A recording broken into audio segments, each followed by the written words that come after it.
நீங்கள் பார்த்துக் கொண்டிருப்பது உங்கள் விஜய். ராமம் பஜே ஷாமம் மனசா ராமம் பஜே ஷாமம் வச்சசா ராமம் பஜே ஷாமம் மனசா ராமம் பஜே ஷாமம் வச்சசா सर्ववेदसारभूतं सर्वभूतहेतुनाथं सर्ववेदसारभूतं सर्वभूतहेतुनाथं रामं भजे श्यामं मनसा रामं भजे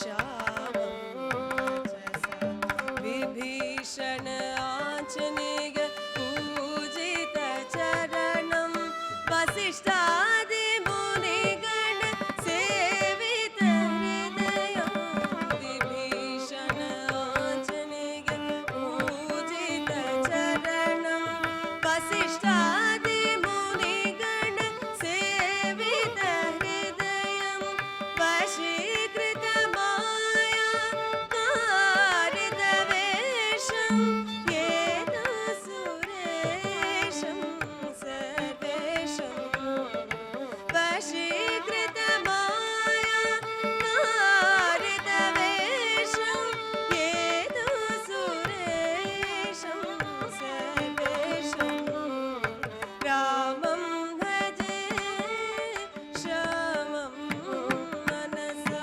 रामं भजे श्यामं वचसा नीलमेघ श्यामलं नित्यधर्मचारिणं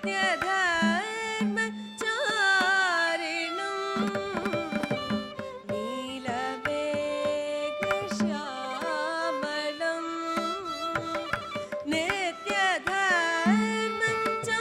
नित्यधर्मचारिणं नीलमेघ श्यामलं नित्यधर्मचारिणं दण्डिनो गोदण्डिनो दण्डिनो गोदण्डिनो दुराचार खण्डनं दण्डिनं गोदण्डिनो दुराचार खण्डनं जन्म मृत्यु जरा व्याधि दुःख घोर भवहरं जन्म मृत्यु जरा व्याधि दुःख घोर भवहरं रामं भजे श्यामं मनसा रामं भजे श्यामं वचसा श्यामं वचसा श्यामं वचसा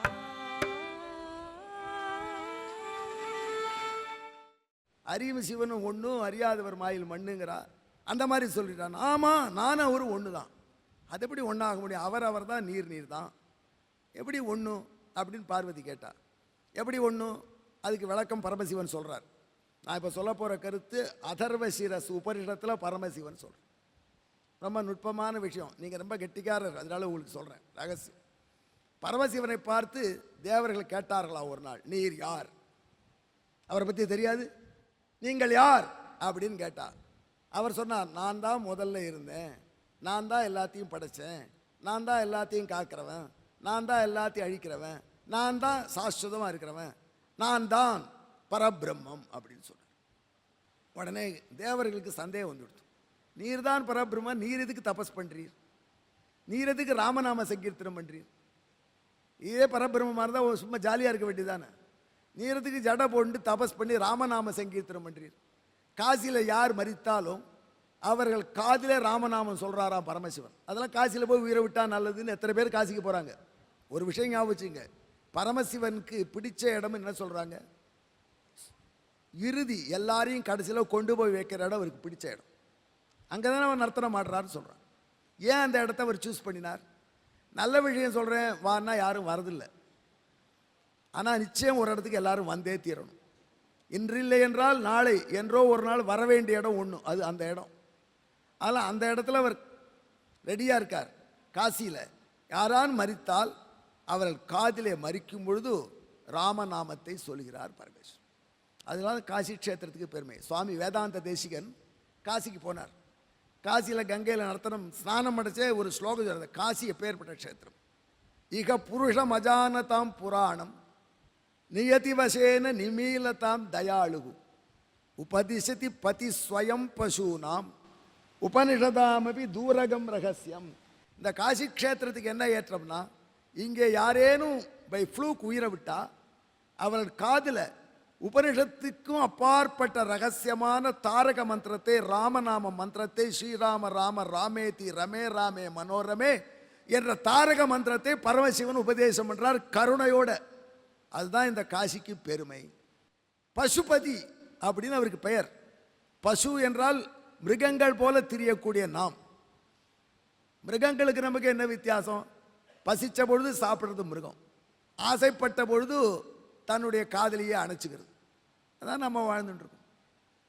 அப்பேற்பட்ட வாழ்க்கை வாழக்கூடிய பசுக்கள் போல் இருக்கிற நம்மை கடைசி சமயத்திலேயாவது ராமன் திருநாமத்தை கேட்க வேண்டும் என்று கருணாமூர்த்தியான பரமேஸ்வரன், அவருக்கு கருணாகரன் பேரு, தேவதேவ மகாதேவ திரிகாலஜ மகேஸ்வர கருணாகர தேவேஷ பக்தானுகிரகாரகான் லக்ஷ்மி தேவி அஷ்டோத்திரம் கேட்கறதுக்காக பார்வதி கணவனை கருணாகரான்னு கூப்பிடுறா.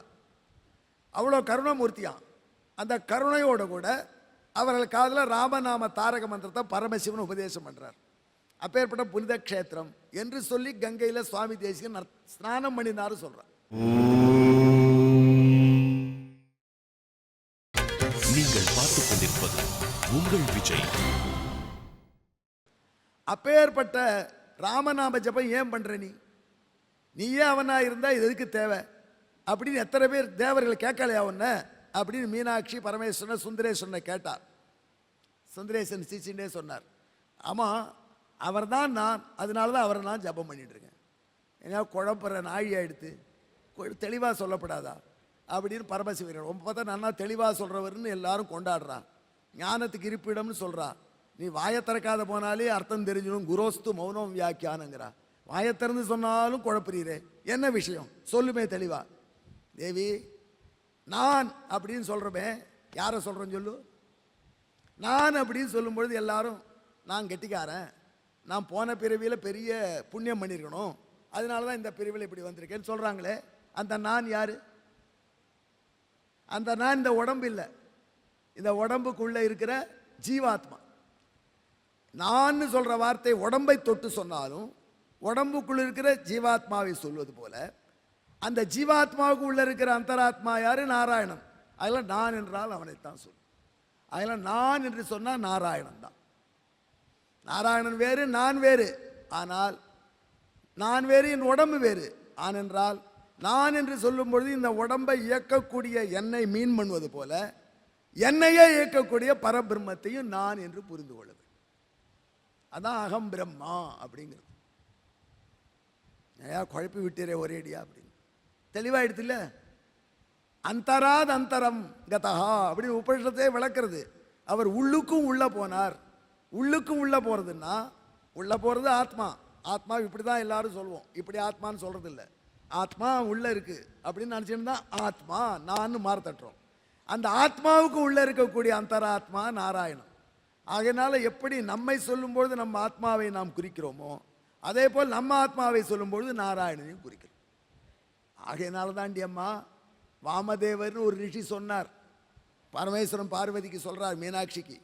வாமதேவன் ஒரு ரிஷி சொன்னார், நான் தான் மனு, நான் தான் சூரியன். என்ன சூரியன்? நான் தான் சூர்யா. கோடி ரூபாய் சூர்யாவாதி இல்லை, நான் தான் வானத்திலிருந்து மக்களுக்கு அறிவு தரக்கூடிய சூரியன். அந்த சூரியன் எப்படி அப்படின்னு கேட்டா, அந்த சூரியன் நான் 2 பேருக்கும் அந்தராத்மா ஒரே நாராயணன். அதனால அவனும் நானும் நாராயணன், அவனும் நாராயணன். எனவே நானே அவன். A = B = C. So A = C. அப்படிதான் கணக்கில் சொல்லி தராங்க. எனக்கு அந்தராத்மா நாராயணன், சூரியனுக்கு அந்தராத்மா நாராயணன். எனவே அவனும் நானும் ஒன்று. நானே சூரியன், நானே சந்திரன், நானே மனு, நானே மற்ற மகரிஷிகள் என்று வாமதேவர் சொன்னார். அது உயர்ந்த ஞான நிலையில வருமா? அப்படி அதுதான் நானும் சொல்றேன், நானே நாராயணன் அப்படின்னு சொல்றேன். அது மட்டும் இல்லை, பிரகலாதன் சொன்னான், நான் தான் எல்லா உலகத்தையும் படைச்சேன், ரட்சிச்சேன். அவனா உலகத்தை படைச்சான்? அவனா ரட்சிச்சான்? இல்லை, அவனுக்கு அந்தராத்மாவா நான் நாராயணன், அவனை உணர்ந்து சொல்றான். இவ்வளோ தூரம் ஏன் போற மீனாட்சி? உனக்கோ தமிழ் ரொம்ப பிடிக்கும். தமிழ்நாடு, பாண்டி நாட்டில் பிறந்த புலவர் நம்மாழ்வார், அவர் பாட்டு தெரியாதவனுக்கு? கடல் ஞானம் செய்தேனும் யானே என்னும், கடல் ஞானம் ஆவேனும் யானே என்னும் நம்மாழ்வார் பாடுறார். இந்த கடல் சூழ்ந்த உலகத்தை படைத்தது நான். புளிய மரத்தடி பொந்தில் உட்காந்து நம்மாழ்வாரா படைச்சார்? யார் படைச்சா? நம்மாழ்வாருக்கு உள்ளே இருந்து இயக்கக்கூடிய ரங்கநாதன் படைச்சான். என் உள்ளிருந்து இயக்கவனை எப்படி இந்த உடம்பு உள்ளிருந்து இருக்கிற ஆத்மாவை நான் சொல்றேனோ, அதே மாதிரி என் அந்தராத்மாவான ஆத்மாவுக்கு அந்தராத்மாவை நானே என்று சொல்கிறேன் என்று நம்மாழ்வார் அனுபவித்தார். அவருக்கு ஒரு சிஷ்யர் திருமங்கை ஆழ்வார். அவர் சொல்றார், திருப்பதி மலையிலிருந்து திருக்கண்ணபுரம் வந்தவன் நான் தான். வடவரை நின்றும் கணபுரம் இடவகை கொண்டதும் யாம். திருப்பதியில் இருக்கிற வெங்கடாஜலபதி அங்கிருந்து புறப்பட்டு திருக்கண்ணபுரம் சௌரிராஜ பெருமாளா வந்தார்.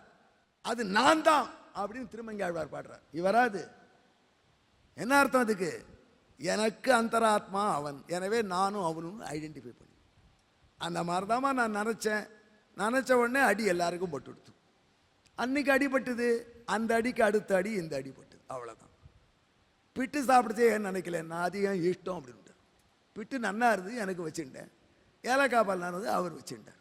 இந்த கதையில் என்ன மாறல் இருக்கு? ஒரு விஷயம், இந்த மாதிரி தன்னுக்கு அந்தராத்மா பிரம்மம் என்று பிரம்மத்தை உணர்ந்தவன்கிட்ட நாம் ஏதாவது தப்பு செஞ்சால் நம்ம திருப்பி தட்டும், நல்லது செஞ்சால் அவன் அருள் கிடைக்கும். அதை விளக்கிறதுக்காக பண்ணி, ஏதோ பாவம் உங்கள் பாண்டிய வம்சத்தில் பிறந்தவன், நீ ஆட்சி பண்ண பீடத்தில் இருக்க அரிமர்தனை, என்ன இருந்தாலும் நம்ம குலத்தில் இருந்து பிறந்தவன்கிறதுல அரிமர்தனன் பிழையை மன்னித்து அவனுக்கு அருள் பண்ணி, இப்போ என் மேலே என்ன தப்பு சொல்கிற அப்படின்னு பரமசிவன் கேட்டார். சரி, அடுத்த அடி எப்போன்னு கேட்டா தேவி. அடுத்த அடியே வேண்டாம், விஷயம் புரிஞ்சா ஓகே அப்படின்ட்டு. அப்படி பரமசிவன் பார்வதிக்கு நடந்த ஊடல், இதிலிருந்து வந்த வேதாந்த விஷயம் உங்கள் மனசில் பதிந்தால், இந்த வேதாந்த விஷயத்தை தான் ரொம்ப நுட்பமாக நாம் உணரக்கொள்ள வேண்டும் என்று தான் வேதங்கள் சொல்லின. தத்து தொமசி, அது நீயாக இருக்கிறாய். அது நீயாக இருக்கிறாய் என்றால் அந்த பரமாத்மா நீ அப்படின்னு சொன்னால் என்ன அர்த்தம்? உன்னை உள்ளிருந்து இயக்கக்கூடிய அந்த பரமாத்மா.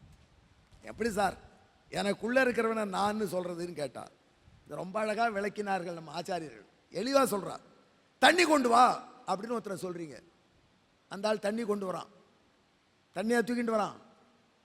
தண்ணியை தூக்கிட்டு வர முடியுமா? பின்ன இதில் கொண்டு வரான், ஒரு கண்டெய்னரில் ஒரு அண்டாவில் தண்ணி கொண்டு வரான். டேய், தண்ணி தூக்கிட்டு வர சொன்னேன், நீ தண்ணி தூக்கிட்டு வரவா அண்டாவை ஏண்டா தூக்கிட்டு யாரும் கேட்குறாங்களா? தண்ணீர் இருக்கிற அண்டாவையே தண்ணின்னு சொல்கிறோம். அதே மாதிரி நாராயணன் இருக்கக்கூடிய நம்ம ஏன் நாராயணன்? நீங்கள் கை தட்டிட்டீங்க, எவ்வளோ தெளிவாக சிம்பிளாக சொல்லிட்டான் அந்த கருணாகரன். இதை நான் சொல்லலை, இதை நடாதூரம்மாள் சொல்கிறார் ஸ்ரீபாஷ்ய கமெண்ட்ரியில். அதை சுதப்பிரகாசிகளை எழுதியிருக்காங்க. அதை நான் உங்கள்கிட்ட தைரியமாக சொல்கிறேன். எனக்கு மட்டும் தைரியம் ஜாஸ்தி. இந்த வேதாந்த விஷயத்தெல்லாம் வெளில சொன்னால் யாருக்கும் புரியாது அப்படின்னு ரொம்ப பேர் நினைக்கிறாங்க. ஏன்னா அவங்களுக்கேன்னு சரியாக புரியலையோன்னு, அது வேறு விஷயம். எல்லாரும் புரிய முடியாது, அதை சொல்கிறோம். அதுக்கு தான் விஜய் டிவி இருக்குது. இங்கே இருக்கக்கூடிய 1000 மக்களை விட 1 லட்சம் 2 லட்சம் மக்கள் காதில் விடும். இந்த விஷயத்தை போட்டு வச்சா எல்லாருக்கும் பயன்படும் அப்படிங்கிறத இந்த ரகசியத்தை பிட்டு வச்சேன் உங்களுக்கு. பிட்டு கதையை சொல்லி இந்த ரகசியத்தை பிட்டு உங்கள்கிட்ட வச்சு, பிட் அடித்து பாஸ் பண்ணவங்களுக்கு இது சொல்ல தெரியாது. அந்த பிட்டு கூடாது. அதில் இந்த பிட்டில் சில பேர் ஒரு பிட்டு போடுறேன்னு வாங்க காலேஜ் பசங்களாம், அந்த பிட்டு போடாமல் இந்த பிட்டு ரசித்து பிட்டின் பின்னணியாக இருக்கக்கூடிய இந்த உயர்ந்த வேதாந்த கருத்து. அதனால் தண்ணீரை கொண்டு வருவன்னு சொல்லும் பொழுது நிச்சயமாக தண்ணீர் உதவும் கொண்டு வர முடியாது. தண்ணீரை எப்படி கையில் கொண்டு வருது? பாக்கெட்டில் வேணால் கொண்டு வரலாம் அதிகபட்சம். இப்போ கொண்டு வரோம் நிறைய. அந்த தண்ணீர் கண்டெய்னரை கொண்டு வரவரையே தண்ணீர் கொண்டு வருவன் என்று நாம் சொல்வது போல, நாராயணன் உடம்புல இருக்கிறவனே நாராயணன் சொல்லும். நீங்கள் பார்த்துக் கொண்டிருப்பது உங்கள் விஜய். நிற்கின்றது எல்லாம் நெடுமால் என்று ஓரார், கற்கின்றது எல்லாம் கடை. கடைனா அவ எந்த பரீட்சை பாஸ் பண்ணாலும் 3rd கிளாஸ் தான் டிகிரி அவளுக்கு. எது தெரியாத வரைக்கும் நிற்கின்றது எல்லாம் நெடுமால், இருக்கிற எல்லாம் நெடுமால் தான். சர்வம் கலு இதம் பிரம்ம அப்படிங்கிறது தமிழ் சொல்றார் திருமழிசை பிரான். அவர் இன்னொரு ஸ்டெப் போய் ஒன்று சொல்றார், அதை மட்டும் ஞாபகம் வச்சுக்கங்க. அவர் சொல்றார், இன்றையாக நாளையேயாக இனி சிறிது நின்றாக நின்னருள் என்பாலதே. நாராயணா கிருஷ்ணா, நீ இன்னைக்கு அருள் பண்ணு, பண்ண மாட்டேன்னு சொல்லு, என்னைக்காவது ஒரு நாளைக்கு பண்ணியே தீரணும். நம்ம மதத்தில் எல்லாருக்கும் மோட்சம் உண்டு. என்னைக்குங்கிறது தான் கேள்வி, என்றைய தினம்ங்கிறது தான் கேள்வி. எல்லாருக்கும் மோட்சம் உண்டு. நாம் டூம்டு, நீங்கள் மோட்சத்துக்கே போக முடியாதுன்னு யாரையும் சொல்கிறதில்ல. இந்த பிறவியில் சில பேர் போகலாம், அடுத்த பிறவி, பல பிறவிக்கு பிறகு, 100 பிறவிக்கு பிறகு, 1000 பிறவிக்கு பிறகு. ஆனால் மோட்சம் உறுதி. டேட்டு டிலே ஆகும், அவ்வளோதான். உங்களுக்கு டிலே ஆகிட்டு ஜாலியாக இருப்போம். நாம் சினிமா பார்த்துட்டு, டிவியை பார்த்துட்டு, கருணாகர் நிகழ்ச்சியை தவிர மற்ற நிகழ்ச்சிகளே பார்த்துட்டு சௌக்கியமாக இருப்போம் பல்லாண்டு அப்படின்னு நீங்கள் நினச்சி இருந்தால் சரி. ஆனால் என்றேனும் ஒரு நாள் கருணாகர உபன்யாசம் காதில் விழுந்துடும். ஆகையினால நிச்சயம் நல்லது தெரிஞ்சிடும். கருணாகர உபன்யாசங்கிறது உபலட்சணம். அவர் மற்ற அறிஞர்கள் உபன்யாசம் காதில் விழும். அது உங்களுக்கு நல்லதை கொடுத்துடும். இன்றாக நாளையேயாக இனி சிறிது நின்றாக நின்னருள் என்பாலதே. ஏன் இப்படி பண்ணணும்னா, நன்றாக நாரணனே நான் உன்னை என்று இலேன் கண்டாய், நீ இல்லாமல் நான் இல்லை. திரைப்படத்தில் பாடுறாங்க, அவள் இல்லாமல் நான் இல்லை. ஒரு பெண்ணை பார்த்தேன், அவள் இல்லாமல் நான் இல்லை. அவள் இல்லாமல் நான் இல்லை எங்கிருந்து வந்தது தெரியுமா? ஆழ்வார் பாட்டிலிருந்து. நீ அல்லால் நான் இல்லை. அதுதான் உண்மை. அவன் இல்லாமல் நாம இல்லைங்கிறது தான் உண்மை. அவள் இல்லாமல் நான் இல்லை பாடுறது ஒரு பொண்ணை பார்த்தியும் பாடினுவான் நிறைய பேர் இருப்பாங்க. நன்றாக நாரணனே நான் உன்னை என்று இலேன் கண்டாய். மேலே ஒரு ஆழ்வார் பஞ்சு வைக்கிறார், நீ என்னை என்று இல்லை, நீயும் நான் இல்லாமல் இல்லை. ஏன்னா உன்னை பற்றி தெரிஞ்சுக்கணும்னா இவருக்கெல்லாம் உள்ளே இருக்காரு என்ன தான் காமிக்கணும். தலைவன் இருக்கணும்னா தொண்டர் இருந்தால் தான் தலைவர் இருக்க முடியும். ஒரு கட்சி அதுக்கு தலைவரும் அவரே தொண்டரும் அவரேன்னா என்ன கதியாகும்? அப்படி சில கட்சிகள் இருக்கலாம், அதை விட்டுடுங்க. அதனால் நீ என்ன என்று இல்லை. அப்படி எம்பெருமான் நமக்கு உயிர் நாம் உடல் என்று தொடர்பு இருக்கு. அதனால உயிருக்கு கஷ்டம் வந்தால் எல்லா உடம்பும் துன்பப்படும். ஆகையினால உயிர் ஸ்தானமாக இருக்கக்கூடிய கண்ணபிரானை கோபி அடித்தா 14 உலகமும் அடிபட்டது. அந்த உண்மை தத்துவத்தை உலகத்தை உணர்த்துவதற்கு பெரிய ஞானத்தை தரக்கூடிய ஞானம் மகேஸ்வராதிச்சேத் என்று ஆலமரத்தின் நீடல் அறம் 4 உரை மேலயுகத்து உரைத்த அறத் என்று கொண்டாடப்படக்கூடிய தட்சிணாமூர்த்தியான சர்வஜனான பரமேஸ்வரன் தான் அடுத்த அடியில் அதை காண்பிச்சு கொடுத்தார். ஆகையினால எங்கும் பரவி இருக்கிற பரந்தாமனை பரமாத்மாவை நினைப்பவர் தாக்கினால் அது அனைவரும் தாக்கின மாதிரி. அதனால் எல்லா இடத்துலையும் உடல் மீசை உயிரென கறந்து எங்கும் நிற்கின்றவன் நெடுமால் என்று உணர வேண்டும்.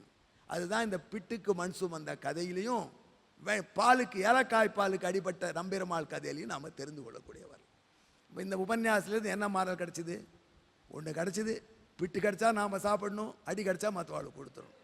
அப்படி இல்லை, அப்படி இதை புரிந்து கொள்ளக்கூடாது. இது சொல்லக்கூடிய பெரிய தத்துவம். எங்கேயும் நாராயணனை பார்க்க பழகுங்கள், எங்கேயும் நாராயணனை காண பழகுங்கள்.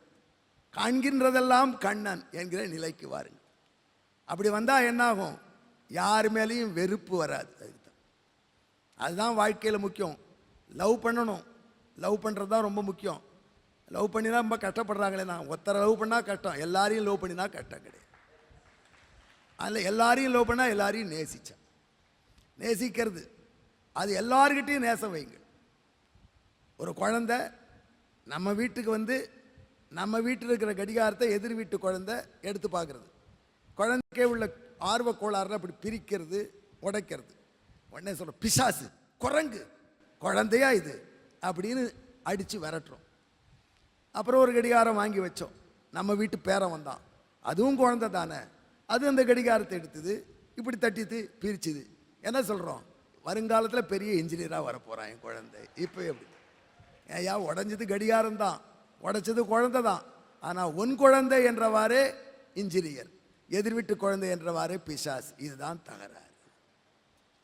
என்றைய தினம் இந்த வேற்றுமை நம்மை விட்டு நீங்குகின்றதோ, எந்த காலத்தில் அங்கேயும் நாராயணன் இங்கேயும் நாராயணன், நானும் நாராயணன் அவரும் நாராயணன் எல்லாம் நாராயணன் என்கின்ற எண்ணம் வருகிறதோ, அன்று நம்ம முதுகல் அடித்தா உலகத்துக்கு வலிக்கும்.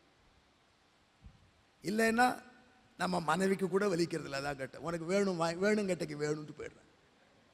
அதில் அந்த உணர்வுக்கு நாம் போக வேண்டும் என்று சொல்லி இந்த உரையை அடுத்த அடி, இதுக்கு அடுத்த அடி எங்கன்னா நீங்கள் கையால் அடிங்க, கை தட்டிக்கிங்க. அதுக்கப்புறம் நன்றி, வணக்கம்.